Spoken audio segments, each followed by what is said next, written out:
Hello दोस्तों, चंदन teaching centre में आपका स्वागत है। आज के इस वीडियो में हम कक्षा 10 प्रश्नावली 1.2 प्रश्न संख्या 5 को देखेंगे। चलिए प्रश्न संख्या 5 देखते हैं। तो 5 कह रहा है कि जांच कीजिए कि क्या किसी प्राकृत संख्या n के लिए संख्या 6 पर पावर n अंक 0 पर समाप्त हो सकती है कि नहीं।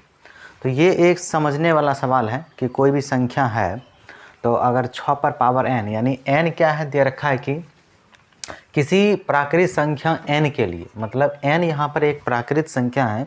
तो प्राकृत संख्या आपको पता होना चाहिए यानी कि गिनती की संख्या जो 1 से शुरू होता है। तो n यानी प्राकृत संख्या है और 6 पर पावर n का मान बढ़ाते जाएंगे और एक समय ऐसा आएगा वो 0 पर समाप्त होगा, उसका कहना है। ये हो सकता है कि नहीं, ये कहता है जांच करने के लिए। तो चलिए 6 पर पावर n, तो n का मतलब है कि n एक प्राकृत संख्या है। अगर 6 पर पावर n है तो अगर n का मान हम 1 ले लेते हैं तो इसका मतलब हो गया सिर्फ 6, यानी 6 को एक बार लिख सकते हैं। अगर इस बार हम n का मान 2 ले लें यानी कि 6 का स्क्वायर हो गया, n के जगह 2, तो ये हो गया 36।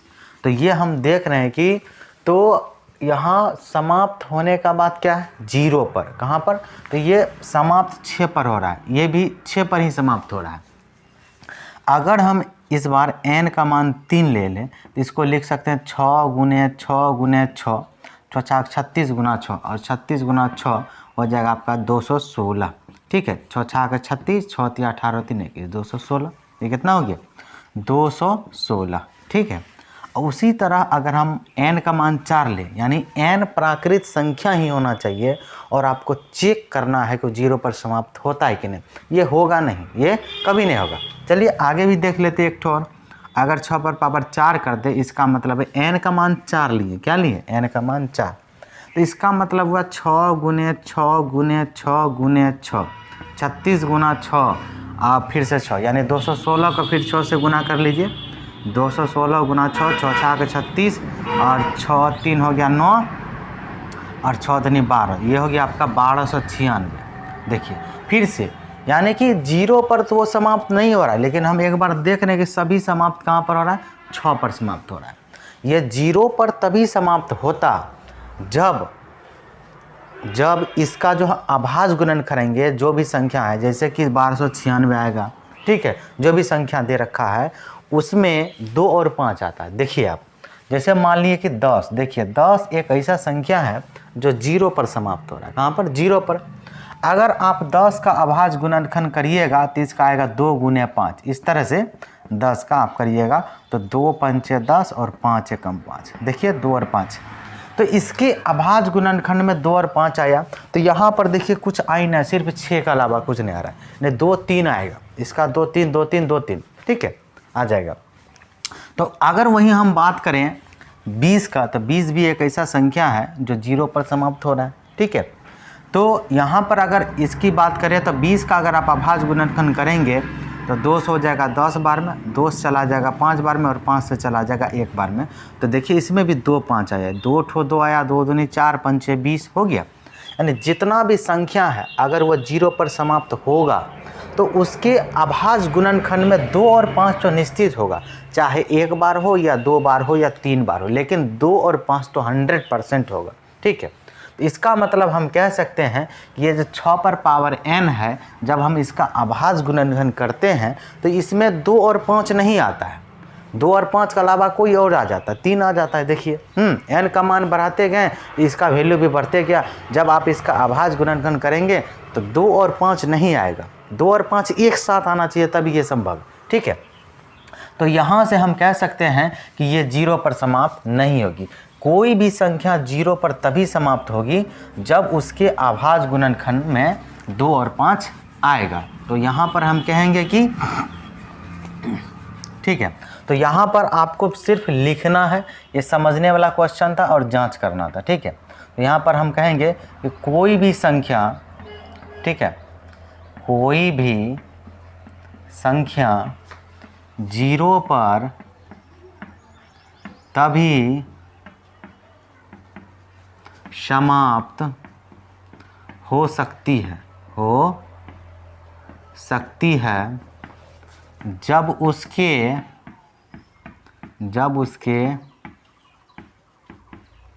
अभाज्य गुणनखंड में, अभाज्य गुणनखंड में 2 और 5 हो, क्या हो, 2 और 5 हो। यहाँ पर 6 पर पावर n, यानी 6 पर पावर n है, तो इसका आप गुणनखंड कीजिएगा। 6 का 2 गुना 3, तो 2 गुना 3 इस पर पावर n लगा देते हैं, ठीक है। तो यहाँ पर हम देख रहे हैं कि 6 का जब हम आभाज्य गुणनखंड किए इसमें 2 3 आया, 5 नहीं आया। तो यहाँ कहेंगे कि यहाँ 6 पर पावर n के अभाज्य गुणनखंड में 2 और 5 नहीं आता है, 2 और 5 नहीं आता है। इसलिए n का कोई भी ऐसा मान नहीं है जिससे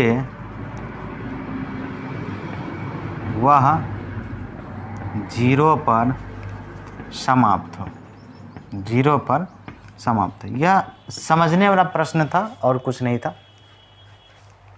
चलिए अब छठा सवाल देखते हैं। तो छठा सवाल है कि व्याख्या करना है कि आपको ये जो संख्या दे रखा है और फिर यहाँ जो संख्या दे रखा है ये भाज्य संख्या क्यों है।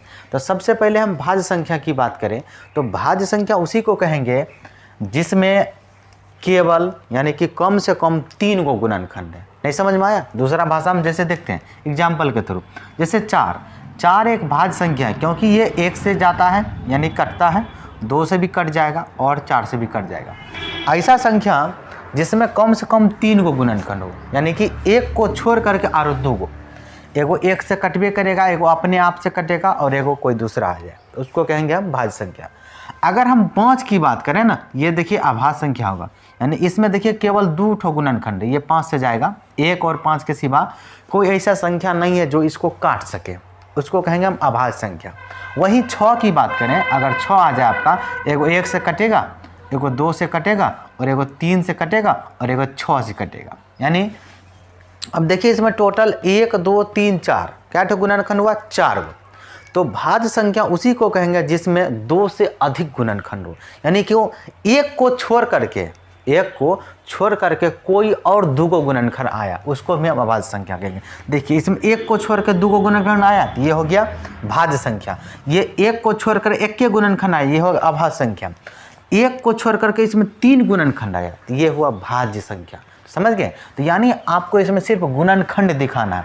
तो एक ऐसा संख्या है जो दुनिया के सभी नंबर को काटता है, तो 1 को छोड़ करके कोई और 2 को गुणनखंड अगर हम इसमें निकाल लें और इसमें निकाल लें तो वह भाज्य संख्या होगा। यह भाज्य संख्या है, लेकिन क्यों है वो दिखाना है। बस आपको करना क्या है, इसमें 2 और गुणनखंड सब में निकालना, इसमें भी 2 ठो और इसमें भी 2 ठो, तो हो जाएगा क्या, ये आपका भाज्य संख्या। चलिए देखते हैं, बहुत ही आसान प्रश्न है।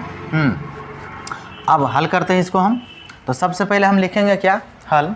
चलिए हल लिखते हैं। तो इसमें 2 सवाल है ना, तो बारी बारी से, तो पहले हम इसी को ले लेते हैं। तो ये आपका है कि 7 गुना 11 गुना 13 और प्लस के 13।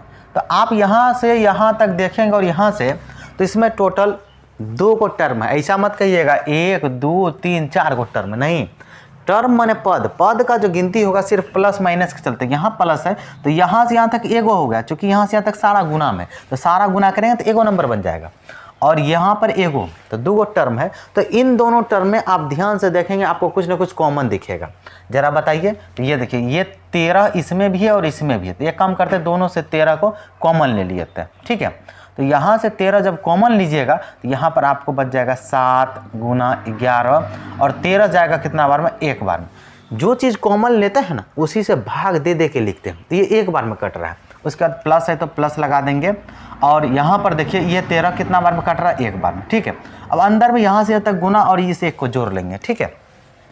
अब कुछ नहीं, 13 और यहाँ पर देखिए 11 7 77 को 1 से गुना करेंगे 77 और प्लस के 1, ये दोनों कितना हो गया दोनों जोड़ के 77 एक 78। तो यहाँ पर आपके पास निकलता है कि 13, अब ब्रैकेट का मतलब गुना, 77 एक 78। देखिए हमने 2 को गुणनखंड और निकाल लिया। तो ये दोनों है, ये जब नंबर यानी कि सबको गुना करके और जोड़िएगा तो ये 13 से भी जाएगा और 78 से भी जाएगा और 1 से भी जाएगा।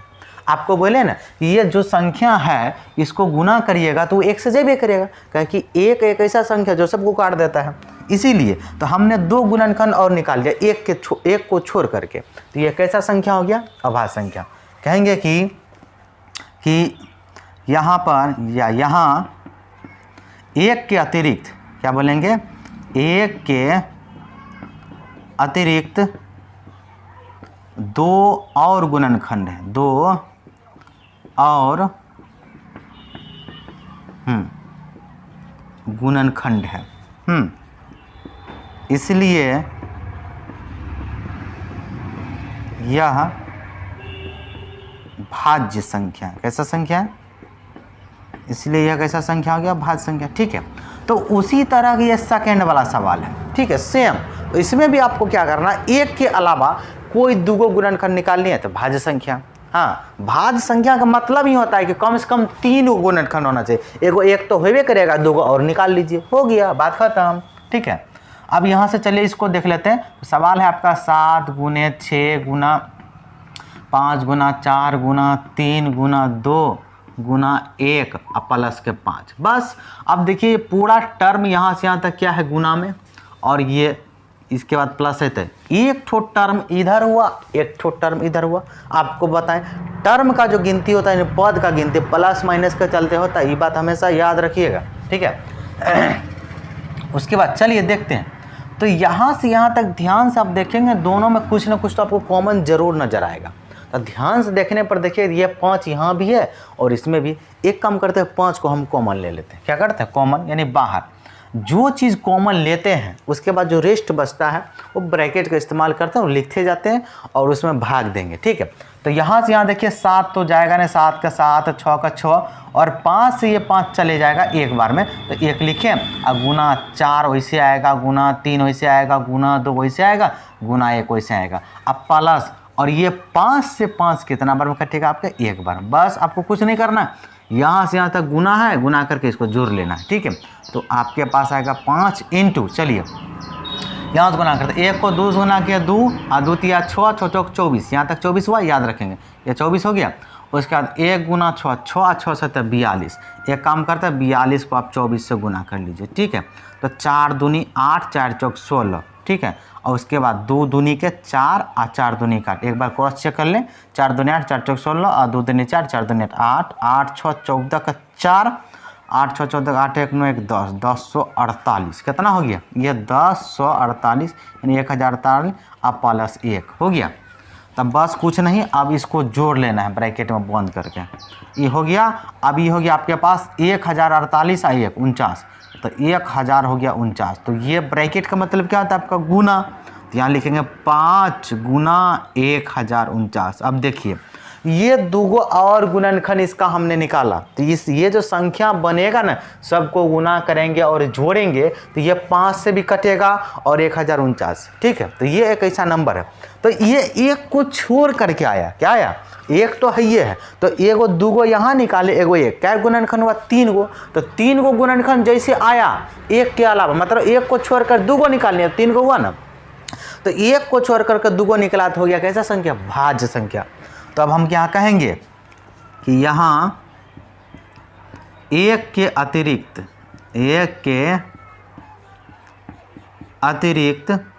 2 और गुणनखंड है, 2 और गुणनखंड है ना, इसलिए यह भाज्य संख्या है। कैसा संख्या है? भाज्य संख्या। ठीक है, तो लिख दिया हम यहाँ 1 के अतिरिक्त 2 और गुणनखंड है, इसलिए यह भाज्य संख्या है। चलिए अब 7वां सवाल देखते हैं। 7वां सवाल जितना बड़ा आपको देखने में लगता है ना उतना बड़ा है नहीं। एक कहावत सुने ना होंगे आप कि देखन में छोटन लगे घाव करे गंभीर, लेकिन यहाँ उल्टा है, देखने में बड़का लगता है लेकिन छोटका। यही बात है इसमें। देखिए है क्या कि पहले एक बार सवाल देख लेते हैं क्या कह रहा है। किसी खेल के मैदान के चारों ओर एक वृत्ताकार पथ है, ठीक है। उसके बाद आगे कहता है कि इस मैदान का एक चक्कर लगाने में सोनिया को 18 मिनट लगते हैं और जबकि इसी मैदान का एक चक्कर लगाने में रवि को 12 मिनट लगते हैं। तो मान लीजिए वे दोनों एक ही स्थान और एक ही समय पर चलना प्रारंभ करके एक ही दिशा में चलते हैं तो कितने समय बाद वे पुनः प्रारंभिक स्थान पर मिलेंगे। तो चलिए, बहुत ही आसान सवाल है। तो मैदान कैसा है, देखिए वृत्ताकार है, तो वृत्ताकार बना देते हैं, ठीक है। तो ये हल देख लेते हैं इसका। तो ये एक मान लीजिए कि वृत्ताकार मैदान है, ठीक है। तो यहाँ पर कह भी दिया है कि वे दोनों एक ही स्थान और एक ही समय पर चलना प्रारंभ करते हैं, तो दोनों एक ही स्थान पर चलेगा। तो ये मान लीजिए यहाँ पर दो व्यक्ति है, एक सोनिया और एक रवि, तो एक लड़का है और एक लड़की है, ठीक है। तो चलिए, उतना बढ़िया तो नहीं जानते फिर भी तो ये भी है और दूसरी एक और है, दोनों एक ही जगह से चल रही है। हाँ, तो एक ये हो गया, एगो चल रही है एगो चल रहा है, ठीक है। तो दोनों एक ही जगह से चलना प्रारंभ किया, ऐसे इस मैदान का ये जो चक्कर लगाएगा, ठीक है। तो कह क्या रहा है, एक ही स्थान पर चलना प्रारंभ करके एक ही दिशा में चलता, मतलब ये अब इधर ही चलेगा, दोनों एक ही दिशा में ऐसे करके चल रहा है।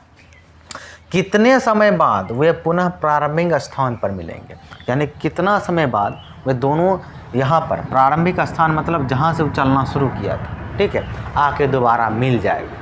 तो इसके लिए आपको करना क्या है, यहाँ पर आपको 2 नंबर दिया है, मात्र कुछ नहीं। ये जो 18 मिनट किसके द्वारा लग रहा है, सोनिया को, और रवि को लग रहा है जो आपको 12 मिनट, ठीक है। तो दोनों संख्या को आपको क्या करना होगा, एलसीएम निकालना होगा, ठीक है। तो चाहे आप भाग विधि से निकाल ले या अभाज्य गुणनखंड विधि से। तो यहाँ पर सबसे पहले हम लिख लेते हैं, क्या करते हैं, लिख लेते हैं। हाँ, सोनिया के द्वारा मैदान का चक्कर लगाने में लिया समय, यहाँ लिख लेते हैं। सोनिया के द्वारा एक चक्कर, कितना चक्कर, एक चक्कर लगाने का समय जो है आपका वो हो गया आपका 18 मिनट। कितना हो गया, सोनिया 18 मिनट लेती है। वहीं रवि की बात करें तो रवि के द्वारा, ठीक है, रवि के द्वारा एक चक्कर लगाने का समय, लगाने का जो समय है वो आपका हो जाएगा 12 मिनट, ठीक है। जब भी कोई व्यक्ति दोनों एक ही जगह से चलता है और दोबारा आपस यानी मिलने का बात करे, यानी दोनों कब मिलेगा, तो आप देखिए सिंपल, ये 18 है, ये चलेगा, और ये 12, ये भी चलेगा, ठीक है। ये 18 मिनट में एक चक्कर, ये 12 मिनट में एक चक्कर। देखिए 18 दूना 36 और 12 दूना 26, ये दूसरा चक्कर, और 12 दिया 36, ये दोनों कब मिल रहा है, 36 पर, यानी एलसीएम दोनों का आपको निकालना होगा, ठीक है। ये एक चक्कर फिर लगाएगा तो हो जाएगा आप इसका, फिर से 18 पहले लगा था और 36, फिर ये दूसरा चक्कर, ये तीसरा चक्कर, यानी ये तीसरा चक्कर लगाएगा तब वो दोनों एक साथ मिलेगा। क्योंकि ये दूसरा चक्कर लगाएगा तो इसको 36 मिनट लग जाएगा, ठीक है। इसको ये तीसरा चक्कर में जाकर उसको पकड़ेगा, ठीक है, दोनों एक ही जगह पर। तो उसके लिए दोनों का आपको क्या करना होगा यहाँ पर, तो सीधा सा एलसीएम निकाल लेते हैं। तो यहाँ पर हम क्या करेंगे, लिख देंगे कि 18 तथा 12 का एलसीएम, ठीक है। तो चलिए अभाज्य गुणनखंड विधि से ही निकाल लेते हैं। सबसे पहले 18 का अभाज्य गुणनखंड करेंगे तो हो जाएगा आपका 2 9 18, 2 तिया 6 और 6 तिया 18, इस तरह से, ठीक है। अगर आपको नहीं समझ में आता है तो इस तरह हम 18 का अभाज्य गुणनखंड कर देते हैं, 2 9 18, ठीक है, 3 तिया 9 और 3 एकम 3, इस तरह से। तो इधर का जितना चीज़ आया सबको गुना के रूप में इधर लिख लेते हैं, 1 को 2 और 2 को 3, ठीक है, बात खत्म। उसके बाद यहाँ से अब इसको स्क्वायर में लिख लेंगे, ज़्यादा अच्छा रहेगा। यहाँ पर देखिए 2 एक बार आया है और 3 कितना बार आया, 2 बार, तो 3 2 बार आया तो कहेंगे 3 का स्क्वायर, ठीक है। उसी तरह अब किसको लिखेंगे, 12 का, 12 को करेंगे 2 से खाएगा 6 बार, 2 तिया 6, और 2 तिया 6, 6 दूना 2 दूनी 4, ऐसे कर लेते हैं, 2 दूनी 4 और 4 तिया 12, ठीक है। नहीं समझ में तो उसके लिए रफ करिए, रफ एकदम जरूरी है। 2 6 12 और 2 तिया 6 और 3 एकम 3, ठीक है। यानी 2 ठो 2 आया, एगो 3, तो वही 2 गो 2 एगो 3 लिख दिया, ठीक है। अब इसको पावर में लिख लेते हैं। 2 गो 2 आया तो कहेंगे 2 का स्क्वायर, एक कपार पर 2 चढ़ा दीजिए, पकड़ के बैठ के बोलते रहेगा, ठीक है। एगो 3 हो गया, बात खत्म। अब यहाँ से आपको क्या निकालना, LCM, यानी दोनों का 18 12। तो LCM अभाज्य गुणनखंड विधि सबको पता होना चाहिए कि जो दोनों में आता है उसको तो लेवे करेंगे, उसके बाद जो दोनों में नहीं आता उसको तो 100% लेंगे। हाँ देखिए, जो दोनों में आ रहा है यहाँ पर ध्यान से देखिएगा, तो अगर आप चलिए यहाँ से अगर समझ में नहीं, यहाँ देखिए दोनों में क्या आ रहा है, देखिए दोनों में आ रहा है, लेकिन ज़्यादा बार किस में है, किसमें है, इसमें जो दोनों में आ रहा है। LCM का नियम है, जो दोनों में आ रहा है, जो ज़्यादा बार आता है तब उसको लीजिए, बराबर में आ रहा है तो उसको ले लीजिए, कोई दिक्कत नहीं। लेकिन अगर ज़्यादा कम हो जाए तो ज़्यादा वाला के लेना है, यानी 2 का स्क्वायर, यानी 2 का स्क्वायर। अब फिर देखिए 3 भी दोनों में आता है, लेकिन ज़्यादा इसमें है ना कि इसमें, तो ज़्यादा वाला को लेना है, कम वाला को नहीं लेना है LCM के कंडीशन में। वहीं SCF का बात करें, दोनों में बराबर बराबर आना चाहिए, यानी इसमें 2 गो है तो इसमें 2 गो रहेगा, तब 2 गो लेंगे।